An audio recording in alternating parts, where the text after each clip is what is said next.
अस्सलाम वालेकुम जी, कैसे हैं आप सब लोग। उम्मीद करती हूँ कि सब ठीक ठाक होंगे। आज मैं आप लोगों के साथ रोज़मर्रा ज़िंदगी से मुतल्लिक छोटी छोटी टिप्स शेयर करने वाली हूँ। टिप्स छोटी छोटी हैं लेकिन फ़ायदे इनके बड़े हैं, और साथ में कुछ कुकिंग मिस्टेक्स भी आप लोगों के साथ शेयर करूँगी। खाना बनाते वक्त हम ऐसी कौन सी गलतियाँ करते हैं जो हमारे लिए ख़तरनाक साबित हो सकती हैं, वो भी शेयर करूँगी। सरसों का साग खाने से खून की कमी नहीं होती। सब्ज रंग देखने से नज़र तेज़ होती है। सब्ज रंग को देखने से हमारी आंखों को सुकून मिलता है, आंखों को ठंडक मिलती है और नज़र तेज़ होती है। घर में पीले रंग की लाइट से नज़र कमज़ोर होती है। अच्छा जी, वैसे तो पीले रंग के जो बल्ब या पीली लाइट होती है ना, इससे हमें सुकून महसूस होता है, लेकिन ज़रूरी ये है कि मुतालिया करने के टाइम या जब आप स्टडी कर रहे हैं या कुछ पढ़ रहे हैं तो उस वक्त आप पीले रंग की लाइट का इस्तेमाल ना करें, क्योंकि इससे हमारी आंखों पर दबाव पड़ता है और नज़र कमज़ोर होने के चांसेस हो सकते हैं। क्रिकेट खेलने से कद बढ़ता है। खाने को चबा चबा कर खाने से गैस नहीं होती। गर्म पानी पीने से इंसान देर तक जवान रहता है। गर्म पानी पीने के बहुत से फ़ायदे हैं, जबकि ठंडा पानी पीने से हमें जोड़ों का दर्द और भी बहुत से मसाइल का हमें सामना करना पड़ता है। नीम का रस ज़ख़म पर लगाने से ज़ख़म जल्दी ठीक हो जाते हैं। करेले का रस पीने से चेहरा साफ शफाफ हो जाता है और दाग धब्बे साफ हो जाते हैं। निहार मुँह नीम गर्म पानी पीने से मोटापा जड़ से ख़त्म हो जाता है। शाम को कम पानी पिया करो, गुर्दे साफ रहेंगे। शाम को अदरक खाया करो, जहन तेज़ होगा। शाम को कम खाया करो, कभी मोटापा नहीं होगा। आप सुबह में नाश्ता अच्छे से लेंगे, नाश्ता आप हैवी लेंगे, लेकिन उसके बाद शाम को रात को आप खाना कम खाएंगे। साइकिल चलाने से जोड़ों के दर्द का मसला नहीं होता, क्योंकि साइकिल चलाना भी एक एक्सरसाइज की तरह ही है जो हमारे पट्ठों को, हमारे जोड़ों की मजबूती के लिए बहुत ही फ़ायदेमंद है। दाल बनाते वक्त एहतियात करें। अक्सर लोगों को दालें, चने या इस तरह की चीज़ें खाने से गैस का मसला हो जाता है और ये बहुत ज़्यादा है।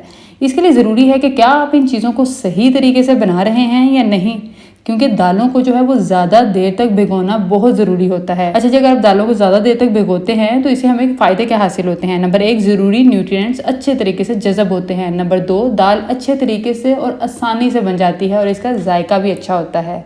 नंबर 3, अगर आप दालों को ज़्यादा देर नहीं भिगोते हैं तो इससे गैस और ब्लोटिंग का मसला हो सकता है, और ये बहुत से लोगों को फेस करना पड़ता है कि जैसे ही दाल खाएंगे, कोई भी दाल हो या चने खाएंगे, उनको इससे गैस का मसला हो जाता है। इसलिए ज़रूरी है कि आप दालों को ज़्यादा देर भिगोएं, और मुख्तलिफ दालों को जो है वो भिगोने की जो है वो टाइमिंग वो मुख्तलिफ हो सकती है। मैं बता देती हूँ आपको। मसूर की दाल को आप 30 मिनट से 1 घंटा भिगोएंगे, मूंग दाल को 30 मिनट से 1 घंटा, दाल चना को 2 घंटे से ओवरनाइट यानी सारी रात भी रखा जा सकता है। अगर टाइम कम है तो 2 घंटे ठीक हैं। इसके अलावा चने, काले या सफ़ेद जो चने हैं, 2 घंटे से ओवरनाइट, ठीक है। और राजमा अगर आप पकाते हैं तो 2 घंटे से ओवरनाइट। अच्छा जी, इसके बाद है कि ज़्यादा देर तक बर्तनों को इस तरह ही पड़े रहने देना है और ना धोना। नई तहकीक के मुताबिक ये बात साबित हो चुकी है कि अगर बर्तन ज़्यादा देर तक बगैर धोए के रख दिए जाएं तो इन पर ख़तरनाक किस्म के बैक्टीरिया पैदा हो जाते हैं, जो हमारे ज़रिए घर के मुख्तलिफ हिस्सों में फैल सकते हैं। ये बैक्टीरिया 4 दिन तक ज़िंदा रहते हैं और मुख्तलिफ हेल्थ इश्यूज़ का बाइस बन सकते हैं। इसलिए रोज़ाना की बुनियाद पर बर्तन धोने चाहिए। बोतल को मुँह लगाकर पानी पीना। बोतल को मुंह लगाकर पानी पीने से बुढ़ापा जल्दी आ जाता है। अच्छा जी, ये इस सेंस में है कि बोतल को मुंह लगाकर पानी पीने से बुढ़ापा कैसे जल्दी आता है। ये इस तरह से है कि जब आप बोतल को मुंह लगाकर पानी पीते हैं तो आपके ये होंठों के इर्द गिर्द झुर्रियों, लाइनों और शिकनों का बायस बनता है। क्योंकि कभी कभार पी लेते हैं ना, कोई उसमें कोई नहीं है, लेकिन अगर आप इसको अपनी रूटीन बना लेते हैं और इसको बार बार इसी प्रैक्टिस को दोहराते हैं तो ये हमारी जो है वो झुर्रियों का बायस बनता है, लाइनें पड़ जाती हैं। चावल उबालते वक्त ये गलती ना करें। अगर आपको वज़न कम करना है या कोलेस्ट्रॉल को मेंटेन रखना है या आप डायबिटिक हैं तो आप चावलों को उबाल कर इस्तेमाल करें, क्योंकि इसके अलावा आप चावलों को खुले पानी में उबाल कर इस्तेमाल करें। इस तरह से चावलों में से तमाम स्टार्च निकल जाता है, ठीक है जी। तेज़ गर्म चाय से गले के कैंसर का खदशा।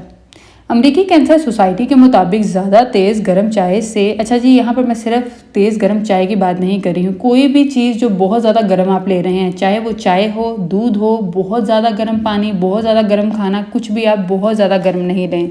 इससे कैंसर का खदशा तेज़ी से लाहक हो सकता है, गले के कैंसर का। इसलिए कोई भी मशरूब हो, चाय हो, कॉफ़ी हो, यहाँ तक कि दूध भी बहुत ज़्यादा गर्म नहीं बल्कि नीम गर्म पीना बेहतर है। जैसे 60 डिग्री तक आप पी सकते हैं।